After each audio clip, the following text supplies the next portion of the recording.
ہمارے ساتھ لائن پر موجود ہیں زید حامد صاحب، کچھ مزید اسی حوالے سے گفتگو کرتے ہیں۔ السلام علیکم زید صاحب، رائل نیوز میں خوش آمدید۔ جی وعلیکم السلام، بہت شکریہ۔ زید صاحب، کیا صدر صاحب کا، وزیر اعظم صاحب کا پیٹ نہیں بھرتا بیان بازیوں سے؟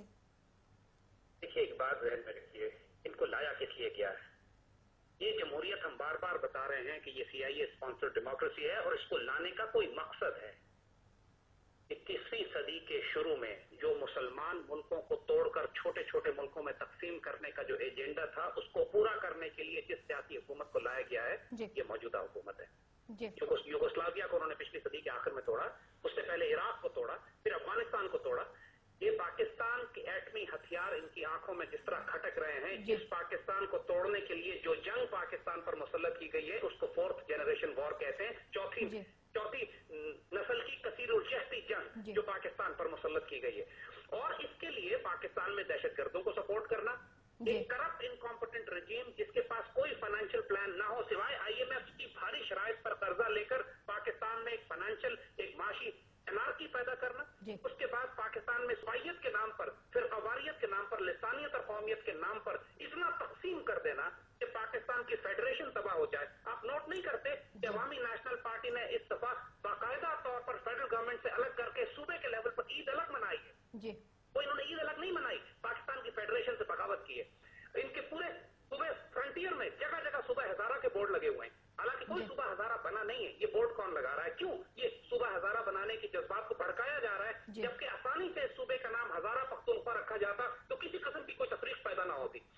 تو یہ اسی طرح کراچی میں جس طریقے سے قتل و غارت اور پشتون اور اردو زبان بولنے والوں کے نام پر عوامی نیشنل پارٹی اور MQM مل کر قتل و غارت پھیلا رہے ہیں، یہ سارے اسی بڑے کھیل کا حصہ ہیں۔ ان کو سب نظر آ رہا ہے، ان کو ایجنڈا یہ دیا گیا ہے، یہ احمق نہیں ہے، مشن پہ، ٹاسک پہ اسائنمنٹ دی گئی ہے ان کو یہ سارے کام کرنے کے لیے۔ زید صاحب، ابھی چھوٹی چھوٹی چیز کا ذکر کریں ہم، دال سے لے کر آٹا، چینی، یہ تب پانی، لوڈ شیڈنگ، یہ تمام ایسی سہولتیں ہیں جو اب کسی ملک میں شاید ان کا ذکر بھی جو کیا جاتا ہے تو وہ بہت چھوٹی سی بات لگتی ہے۔ کسی ترقی پذیر ملک میں بھی ان چیزوں کی یہ حالت نہیں ہوگی جو یہاں ہو گئی ہے۔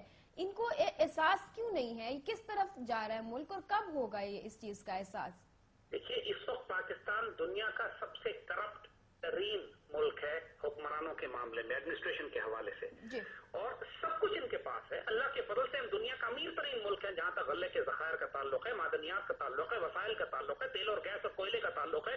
اس کے باوجود یہاں پر جس قسم کا قحط پڑا ہوا ہے، چاہے وہ خوراک کا قحط ہو یا غلے کا قحط ہو یا پھر ایندھن کا قحط ہو، اس کا تعلق اس بات سے نہیں ہے کہ اللہ نے ہم کو نوازا نہیں ہے، اس کا اس بات سے تعلق ہے کہ ہم پر سب سے پلیت اور ناپاک لوگ مسلط ہوئے ہوئے ہیں، اور ان لوگوں کو اچھی طرح معلوم ہے کہ سارے معاملات کو ٹھیک کس طرح کرنا ہے۔ کرپشن اس وقت جس طرح اسکینڈل سپریم کورٹ پکڑ رہی ہے، جس طرح نیب کے حوالے سے یہ خرافات کر رہے ہیں، جس طرح NRO سے کم از کم 2000 ارب روپے کے کیس تو صرف NRO سے معاف کیے ہیں انہوں نے کرپشن کے۔ زید صاحب، زرداری صاحب تو یہ فرماتے ہیں نا کہ پاکستان ٹوٹ رہا تھا، ہم نے بچایا ہے، ہم نے پاکستان کھپے کا نعرہ لگا کر پاکستان کو بچایا ہے، یہ تو ٹوٹ رہا تھا۔ تو ابھی اس وقت جو ملک ٹوٹ رہا تھا اسے کتنا وہ کامیاب ہو گئے ہیں وہ جوڑنے میں، اور عوام کے جو جذبات اور امیدیں انہوں نے توڑی ہیں، کس حد تک وہ جوڑنے میں کامیاب ہوئے ہم؟ دیکھیے لوگوں نے ان کا پاکستان کھپے کا نعرہ غلط سمجھا تھا، ان کی کھپے سے مراد بھر کھپے پاکستان، اور یہی انہوں نے پاکستان کے ساتھ کیا ہے۔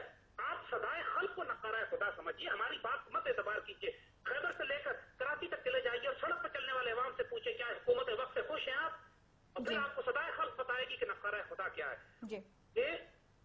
اس معاملے کے لیے کوئی راکٹ سائنس نہیں ہے، کوئی آپ کو بہت بڑا تجزیہ نگار نہیں ہونا پڑتا، یہ بات بالکل واضح نظر آ رہی ہے کہ یہ تمام انسان ان حکمرانوں کے اپنے پیدا کردہ بحران ہے، جس کے نتیجے میں یہ اپنی اس وقت سب سے بڑی کرپشن اتنی بڑی انڈسٹری ہے، اور جس کے نتیجے میں نہ عدلیہ ہے، نہ عدالت ہے، نہ عدل ہے، نہ انصاف ہے، نہ قانون کی کوئی عملداری ہے، اور دہشت گردوں کو کھلی چھٹی ہے۔ مجھے بتائیے کہ پچھلے جب سے حکومت آئی ہے 3 4 5 سال، اس سے پہلے والی حکومت میں بھی ایک دہشت گرد کو بھی عدالتی نظام کے ذریعے سزائے موت نہیں سنائی گئی۔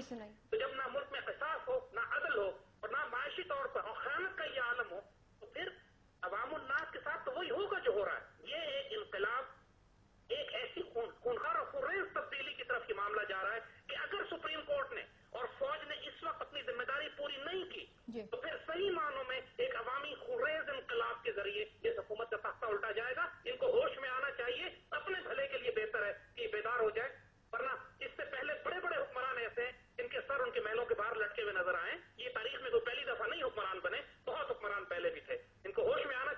بالکل زید صاحب، وہی ایک شاعر نے کیا خوب کہا ہے، تم سے پہلے جو ایک شخص یہاں تک نشی تھا اس کو بھی اپنے خدا ہونے پہ اتنا ہی یقین تھا.